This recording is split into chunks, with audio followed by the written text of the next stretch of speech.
Puji nama Tuhan, selamat mendengarkan firman Tuhan.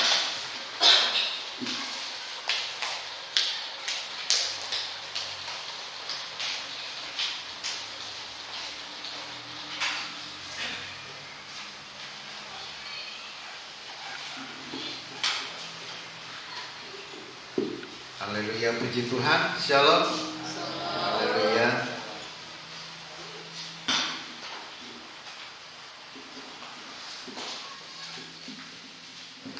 Syukur dan terima kasih kepada Tuhan untuk hari ini. Tuhan masih berkemurahan, menjaga, melindungi, memelihara, menyertai kita hingga sampai dengan saat ini. Kita boleh datang di rumah Tuhan, kita boleh bersama-sama beribadah, kita memuji Tuhan. Haleluya. Tiba saatnya kita mau mendengar, kita mau membaca dan merenungkan firman Tuhan. Firman Tuhan saya ambil dari Wahyu, kitab Wahyu pasalnya yang kedua. Kitab Wahyu pasal yang kedua, kita akan membaca ayat yang ke-9 dan ayatnya yang ke-10. Dua ayat dari Wahyu pasalnya yang ke-2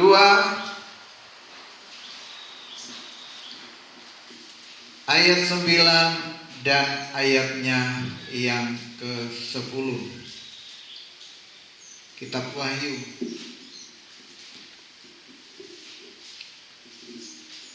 pasalnya yang kedua, ayat 9 dan ayat yang ke-10. Kalau sudah menemukan, mari saya undang kita berdiri bersama-sama. Kita akan membaca setelah hitungan yang ketiga dari saya.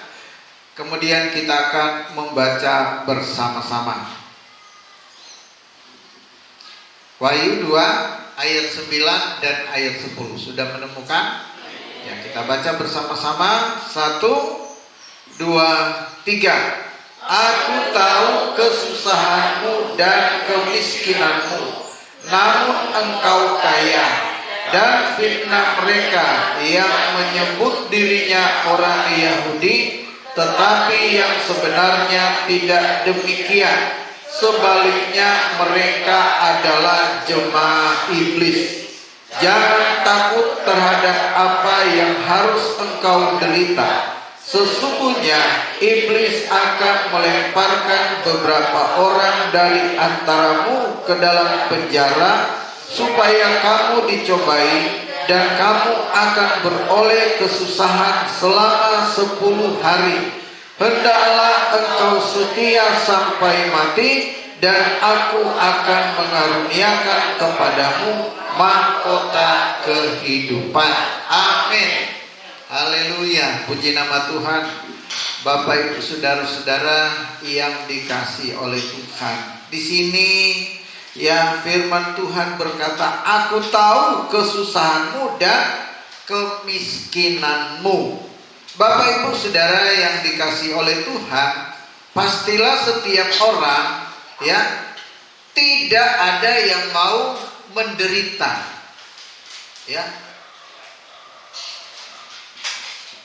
Setiap orang pasti tidak ingin menderita. Apalagi penderitaan ini karena kemiskinan. Di dunia ini memang ada banyak orang-orang miskin. Tetapi orang-orang yang miskin ini, saudara-saudara, itu disebabkan karena situasi atau terpaksa miskin, bukan karena kemauan atau pilihan, ya. Jadi orang miskin itu kan bukan pilihan. Bapak Ibu saudara, milih miskin apa memilih kaya? Kalau dikasih pilihan pastilah semua pengen kaya. Tidak ada yang mau miskin, ya. Setiap orang kepinginnya ya pasti kaya. Kaya dalam arti semua yang dibutuhkan, semua yang diperlukan, bahkan apa yang kita mau, kita ingin ada. Ya.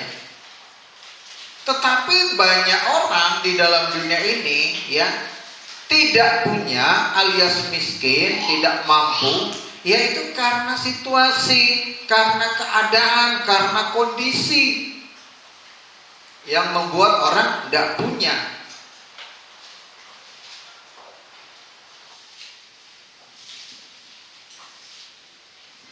Jemaat di Smyrna ini adalah jemaat yang mayoritas atau rata-rata adalah jemaat yang secara materi mereka adalah jemaat yang miskin, tidak punya, tidak mampu, ya, hidup sederhana, ya. Kalau kaya, pastilah Tuhan bilang kaya, ya. Kalau kita bandingkan dengan, ya, jemaat yang ada di Laodikia, ya, pasal yang ketiga, Wahyu pasal 3, ayatnya yang ke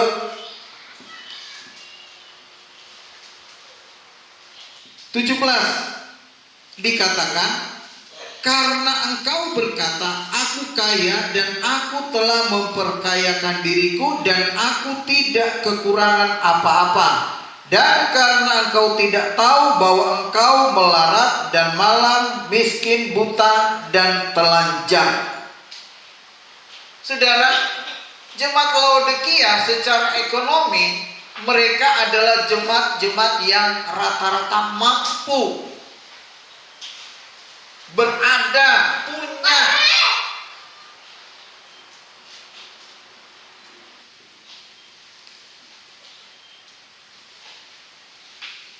Jemaat di Laodikia, saudara-saudara, itu terkenal dengan industri wol, ya, baju wol.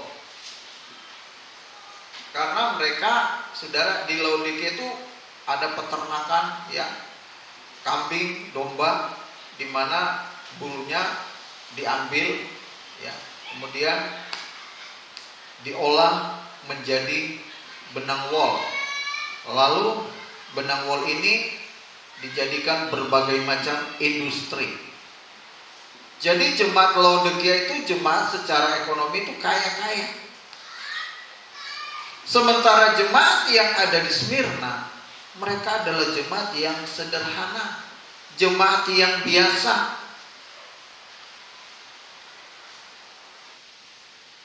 Walaupun secara ekonomi susah, tetapi jemaat yang ada di Smyrna dalam pandangan Tuhan dikatakan, namun engkau kaya. Ya. Luar biasa secara materi, mereka tidak punya, tetapi secara rohani, jemaat Smyrna adalah jemaat yang kaya di hadapan Tuhan. Ya, mungkin ini saudara ada kaitannya dengan Injil Matius, ya. Kalau kita melihat Injil Matius pasalnya yang kelima, Matius pasal 5 ayatnya yang ketiga. Matius pasal 5 ayat yang ketiga dikatakan, berbahagialah orang yang miskin di hadapan Allah, karena merekalah yang empunya kerajaan surga. Saudara, di hadapan Tuhan bukan masalah kita ini miskin secara materi, tapi jangan sampai kita miskin secara rohani.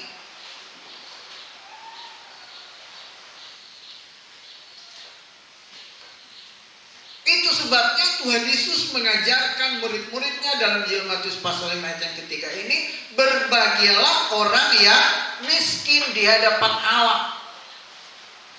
Secara materi, secara ekonomi, keuangan, mungkin kita tidak memiliki.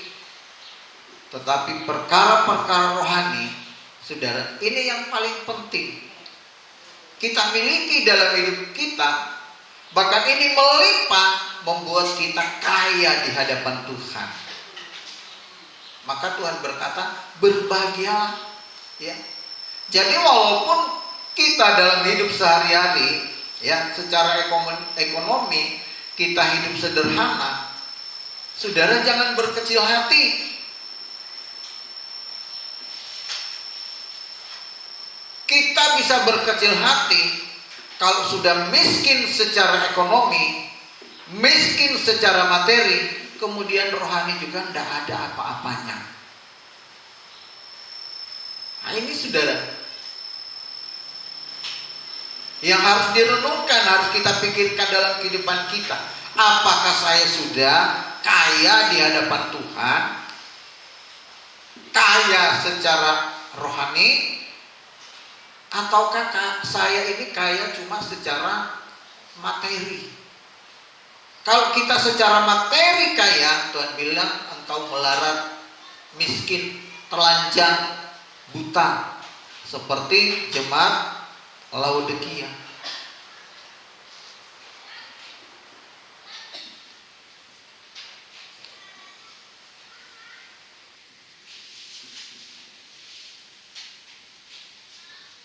Sangat penting kalau kita memiliki kekayaan iman dalam hidup kita. Itu yang paling penting, itu yang paling berarti dan yang berkenan di hadapan Tuhan. Di dalam ayat yang ke-10, Wahyu pasal yang kedua, ayat 10, dikatakan, jangan takut terhadap apa yang harus engkau derita. Sesungguhnya iblis akan melemparkan beberapa orang dari antaramu ke dalam penjara, supaya kamu dicobai dan kamu akan beroleh kesusahan selama 10 hari. Hendaklah engkau setia sampai mati, dan aku akan mengaruniakan kepadamu mahkota kehidupan. Saudara, Tuhan berkata, jangan takut dengan apa yang harus engkau derita.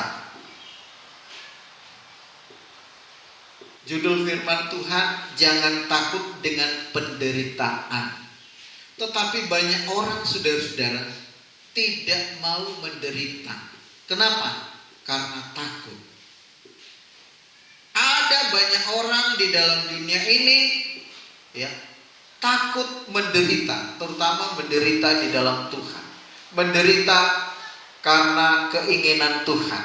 Saudara, kalau kita menderita, itu berarti kehendak Tuhan.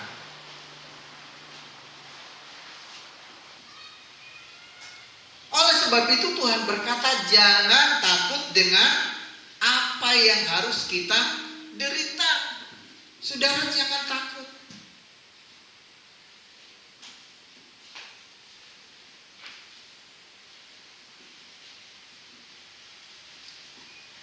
Penderitaan ini, saudara-saudara, Tuhan izinkan terjadi karena ada rencana di dalam setiap kesukaran yang kita alami.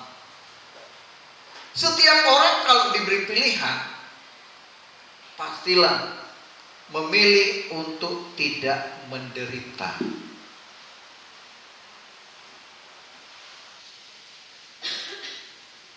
Akan tetapi,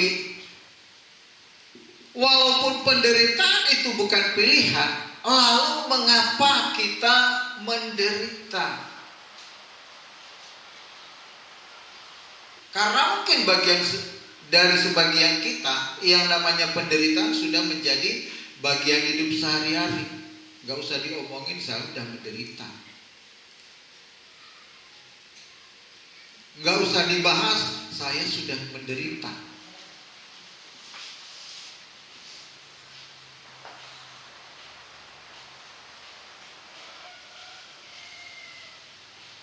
Jadi mengapa kita menderita?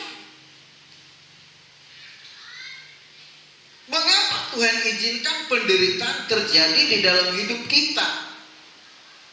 Banyak orang berpikir bahwa kalau ikut Tuhan tidak mengalami yang namanya penderitaan. Oh, kalau ikut Tuhan tidak menderita lagi. Benarkah ikut Tuhan tidak akan mengalami penderitaan? Kalau kita belajar firman Tuhan, kita baca Alkitab, kenyataannya tidak demikian. Kalau kita belajar sejarah gereja, Bapak Ibu Saudara, ya, belajar dari gereja mula-mula, gereja pertama kali ada di dalam dunia ini. Gereja ini muncul di zaman rasul-rasul, murid-murid Tuhan. Tuhan Yesus sendiri tidak membuat gereja. Saudara baca di Alkitab, pernahkah Tuhan Yesus dia bikin gereja? Walaupun pengikutnya kan banyak, ribuan. Ya, dari cerita Tuhan Yesus memberi makan 5.000 orang, Tuhan Yesus memberi makan 4.000 orang, berarti kan dia punya pengikut yang banyak. Kalau Tuhan Yesus mau, dia bisa bikin gereja, bikin tandingan daripada bait Allah yang sudah ada pada waktu itu. Dengan jumlah ribuan, apalagi saudara-saudara, setiap hari orang terus mencari kemanapun Tuhan Yesus pergi. Bukan Tuhan Yesus yang cari, ya, cari orang yang cari Yesus. Sampai tempat-tempat pelosok di pedalaman, pinggir laut, kemanapun orang berusaha untuk mencari di mana, ya, Tuhan Yesus berada. Memang motivasi banyak orang pada waktu itu berbeda-beda. Ada yang mencari Tuhan karena rindu, kepingin mendengar pengajaran Tuhan Yesus, karena ajaran Tuhan Yesus berbeda dengan pengajaran-pengajaran para imam-imam pada waktu itu. Tetapi ada juga yang mengikut Tuhan ya karena ikut Tuhan lumayan dikasih makan, ya. Kalau sekarang mungkin ikut ibadah puji Tuhan bisa dapat nasi bungkus.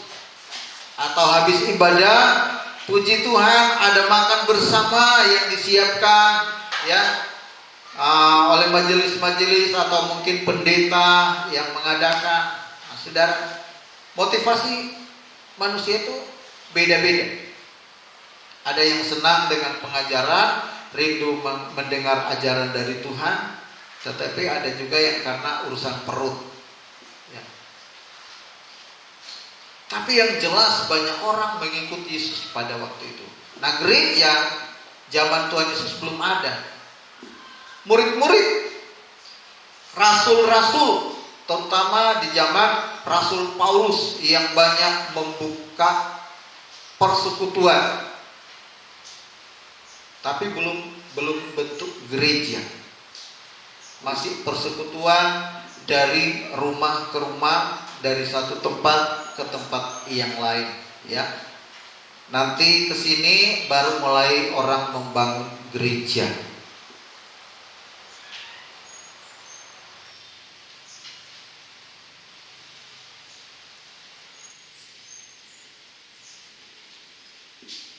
Kalau kita belajar sejarah gereja, bagaimana gereja mula-mula atau orang-orang Kristen pertama di dalam Kisah Para Rasul, saudara bisa membaca, itu banyak mengalami yang namanya penderitaan, ya. Mereka dianiaya, mereka disiksa, ada yang dipenjara, bahkan ada yang dibunuh.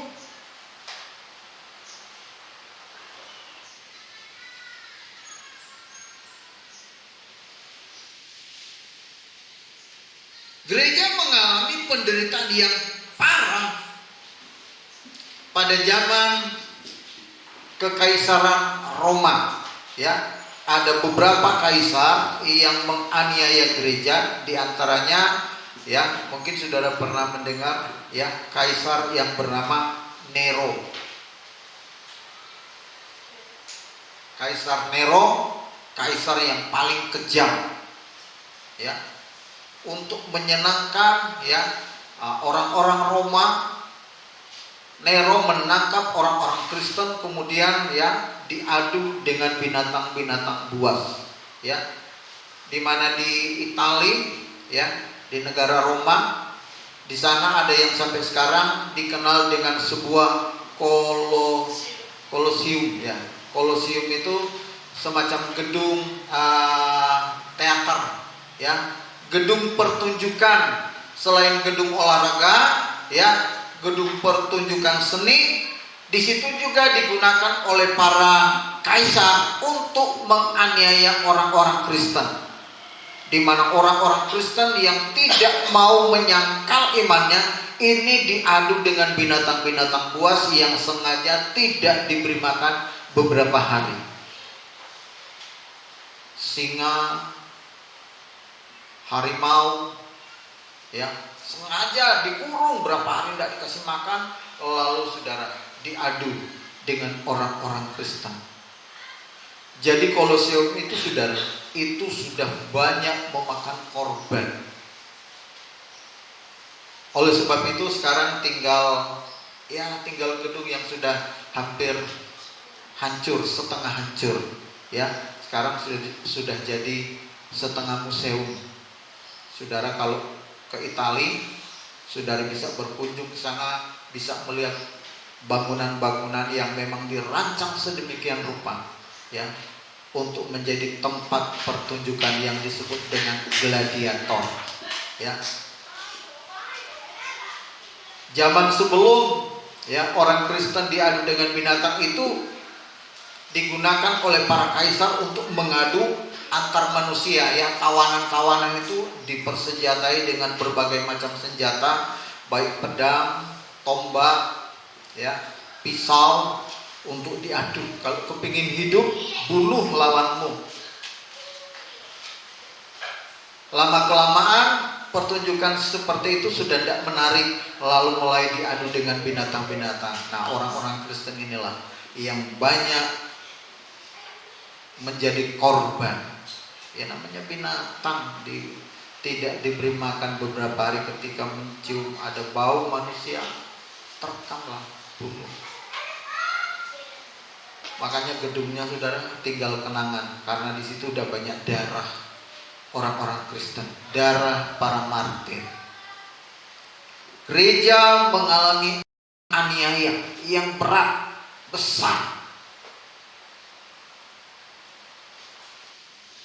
Jadi saudara, kita bertanya kenapa ada penderitaan, apalagi kenapa harus ada aniaya.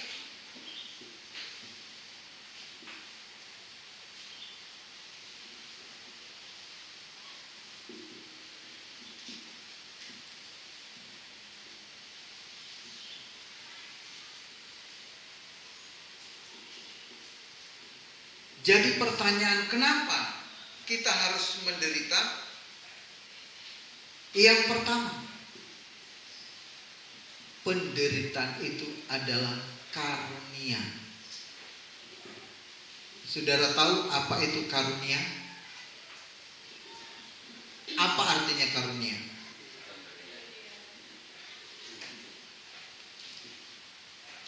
Ya, karunia itu, ya, khususnya karunia dari Tuhan, itu pemberian dari Tuhan tanpa melihat kita siapa dan apa. Itu Tuhan kasih.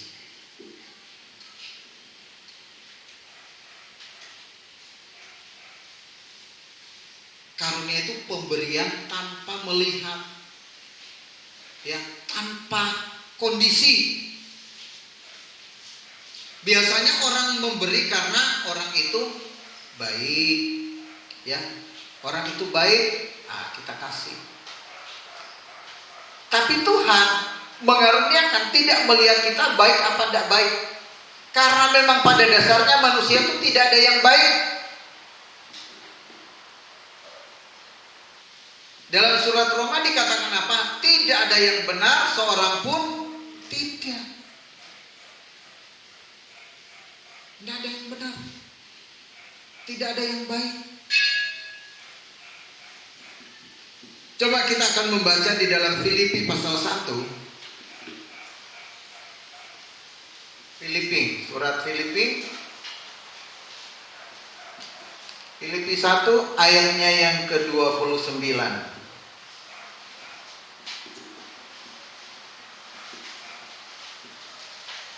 Filipi pasal 1 ayat 29 dikatakan begini. Sebab kepada kamu dikaruniakan bukan saja untuk percaya kepada Kristus, melainkan juga untuk menderita untuk Dia. Sebab kepada kamu dikaruniakan bukan saja untuk percaya kepada Kristus, melainkan juga untuk menderita untuk Dia. Jadi rupanya penderitaan itu adalah karunia atau pemberian Tuhan atau kehendak Tuhan. Jadi kalau Tuhan tidak berkehendak kita menderita, kita tidak akan menderita.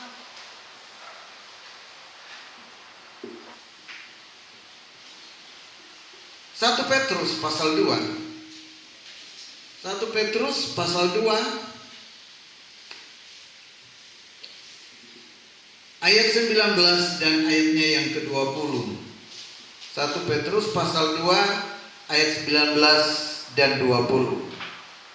Dikatakan sebab adalah kasih karunia jika seorang karena sadar akan kehendak Allah menanggung penderitaan yang tidak harus ia tanggung. Sebab dapatkah disebut pujian jika kamu menderita pukulan karena kamu berbuat dosa? Tetapi jika kamu berbuat baik dan karena itu kamu harus menderita, maka itu adalah kasih karunia pada Allah. Jadi penderitaan itu adalah karunia. Kita orang percaya bukan hanya dikaruniakan untuk percaya kepada Tuhan, tapi penderitaan pun dikaruniakan. Jadi kalau kita menderita, itu adalah karunia daripada Tuhan, pemberiannya Tuhan.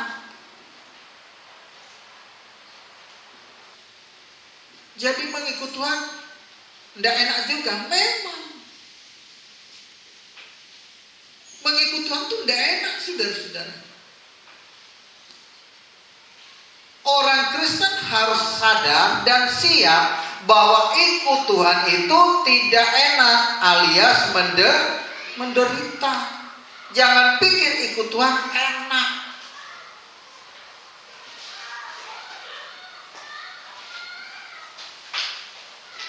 Yang kedua, 1 Petrus pasal 4 ayat 19. 1 Petrus pasal 4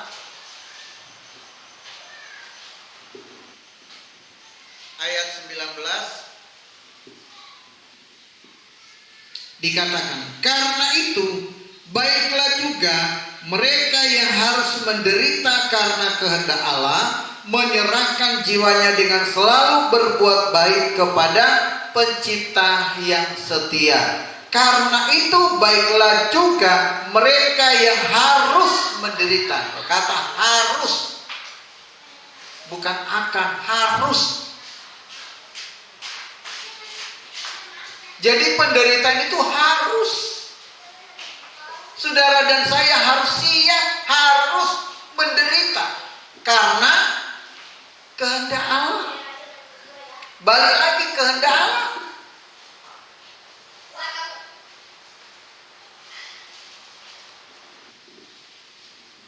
Jadi kenapa kita menderita? Ya karena itulah memang kehendak Allah. Jadi tidak mudah, saudara-saudara, kita ikut Tuhan. Tidak mudah menjadi orang Kristen. Pilihan ada di tangan saudara. Tetap ikut Tuhan atau kita tinggalkan Tuhan. Semua keputusan ada di tangan saudara masing-masing.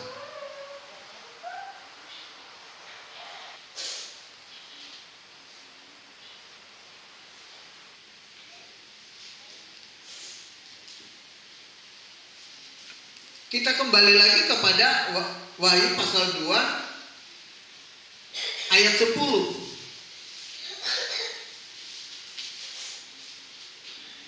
Kenapa menderita?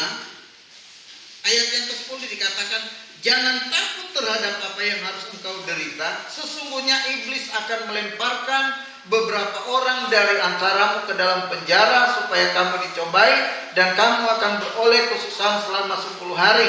Hendaklah engkau setia sampai mati dan aku akan mengaruniakan kepadamu mahkota kehidupan. Saudara, Tuhan sudah tahu kita akan menderita. Bahkan itu harus, syarat.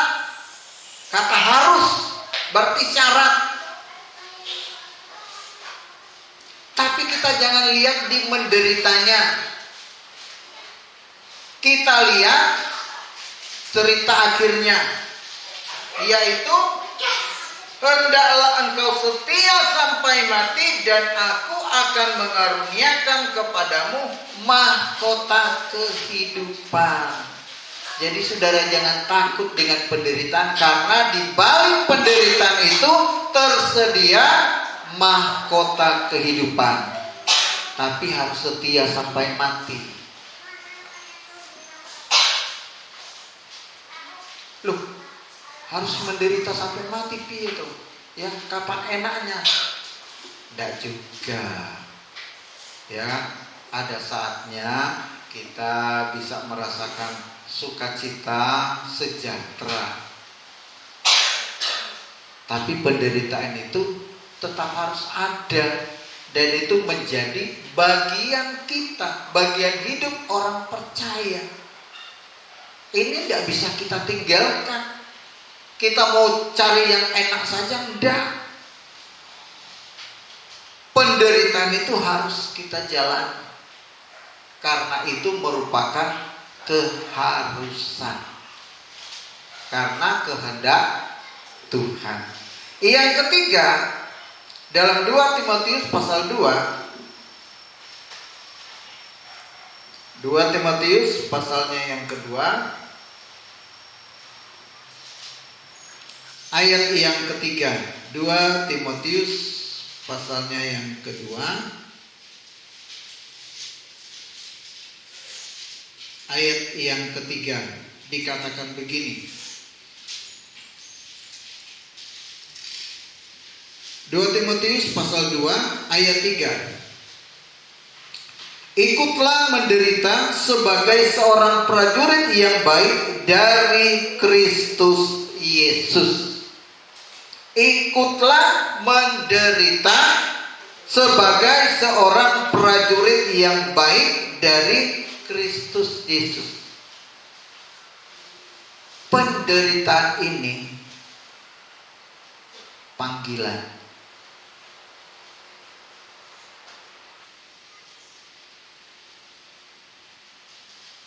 Kalau kita tidak terpanggil untuk menderita, tidak akan menderita. Kita ini ibarat prajurit. Mana ada prajurit enak? Bapak Salto yang prajurit enak enggak, Pak? Disuruh-suruh komandannya lari, komandannya berdiri, kita suruh lari, ya. Tiarap, panjat, nah, komandannya di bawah, ya. Harusnya komandannya dia berlari, anak buah, ayo lari, nah, dia ikut berlari. Komandan manjat, ayo ngajak anak buah, ayo panjat. Tapi kan kebanyakan kalau latihan, ya, komandannya enak-enak berdiri, teriak-teriak, suruh anak buah atau prajurit berlari, memanjat, ya. Sudah mana pikul ransel yang berat, jalan kaki, kepanasan, kehujanan.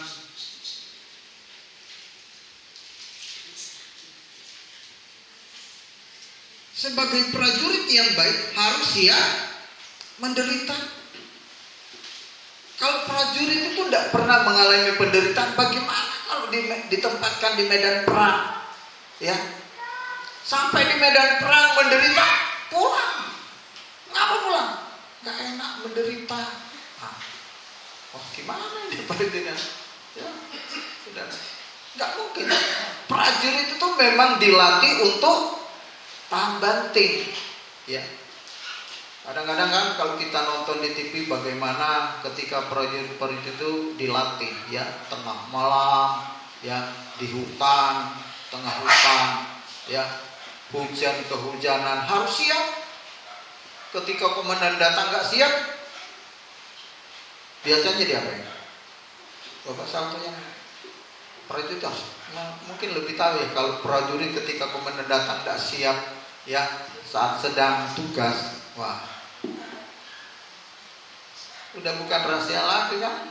Kalau komandan datang lihat, wah, ditendang-tendang ini. Kok di tengah hutan suruh siap ketiduran ya, sedang hujan kayak sedang apa, kedinginan tidak peduli, di tengah hutan siap untuk menderita sebagai prajurit yang baik. Kalau prajurit tidak baik memang ya itu lari, wah susah lari dia. Nah, kalau lari jadi apa? Kalau lari prajurit lari itu diserse, cari nanti ya. Ada dulu di kampung saya ya, tentara. Ternyata seperti itu, karena banyak menderita, lari dia ya. Kalau siang dia sembunyi di ladang, malam baru nongol. Ya, kok baru kalau kelihatan, wah tak berani nongol siang, nanti apa dari kesatuan ngelihat saya ditangkap, dibawa ke di penjara, di ini saya. Lari dia, tidak tahan. Tidak tahu berhenti jadi tentara apa tidak ya. Tapi saya waktu itu masih ada, sering ketemu beliau, ngobrol bujang-bujang, saya ikut ya, nimbrung ngobrol. Dia menceritakan susahnya. Karena apa? Dia melihat, wah teman-teman bisa enak keluar santai, dia sebagai tentara harus siap di tempat. Tidak tahan dia, jadi disersen. Sebagai prajurit yang baik harus siap. Kita pun demikian. Anak-anak Tuhan, orang-orang percaya harus siap untuk menderita. 2 Timotius 3 ayat 12. 2 Timotius pasalnya yang ketiga, ayatnya yang ke-12 dikatakan, memang setiap orang yang mau hidup beribadah di dalam Kristus Yesus akan menderita aniaya. Ini saudara lebih jelas lagi. Memang ya, saudara, kata memang itu berarti penekanan, ditekankan. Setiap orang yang mau hidup beribadah di dalam Kristus Yesus akan menderita, ini jelas lagi, menderita aniaya. Bukan cuma menderita karena kekurangan makan, menderita karena gak punya uang, menderita oleh karena keadaan, situasi dan lain sebagainya. Ini bahkan lebih jelas ditekankan, kita harus siap menderita untuk dianiaya. Dan kalau kita lihat sejarah gereja, dari awal munculnya gereja sampai dengan hari kiamat Tuhan Yesus datang, gereja akan terus dalam aniaya. Itu sebabnya harus mempersiapkan diri. Kalau kita tidak siap, ketika datang waktunya, masanya kita mengalami penderitaan ya, kita mundur, kita menyerah. Kalau kita mundur, kita menyerah, dapat mahkota. Orang kalau mundur dalam pertandingan dapat juara enggak? Enggak mungkin kan. Bertanding sampai finish, sampai selesai, menyelesaikan pertandingan. Kita pun demikian.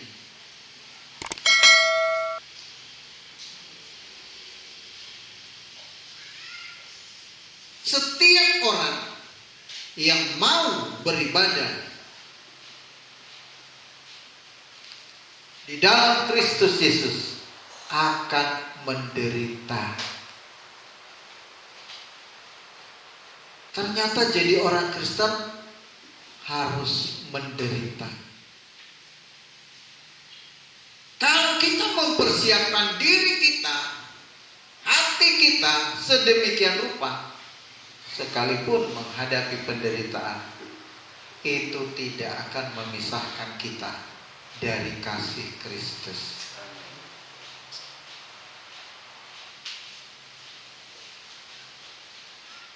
Tuhan sudah tahu kita akan menderita, dan Tuhan tahu penderitaan itu tidak akan menghalangi iman kita dengan Tuhan. Makanya gereja dari dulu, sekarang, sampai nanti Tuhan Yesus datang, itu akan terus, apalagi di akhir zaman. Ya. Kalau hari-hari ini saudara buka YouTube, ya, hari-hari ini di Indonesia heboh, di mana? Sulawesi Selatan, ya. Bapak pendeta siapa yang dari Kalimantan yang suka bikin karunia kesembuhan itu, Pak Andi Simon, penginjilan, banyak orang-orang yang saudara kita dari seberang itu minta dibaptis. Ratusan orang minta dibaptis setiap hari. Tapi juga banyak orang-orang yang sudah percaya dan mengenal Tuhan malah akan murtad, mundur, karena tidak tahan menderita, tidak tahan dengan godaan.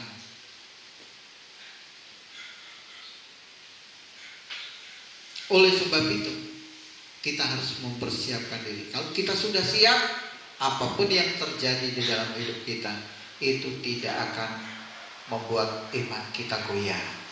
Kita akan tetap setia kepada Tuhan. Amin. Biarlah firman ini memberkati kita. Mari saudara kita semua berdiri bersama-sama. Kita angkat satu pujian yang berkata, tak usah ku takut. El Shaddai, El Shaddai.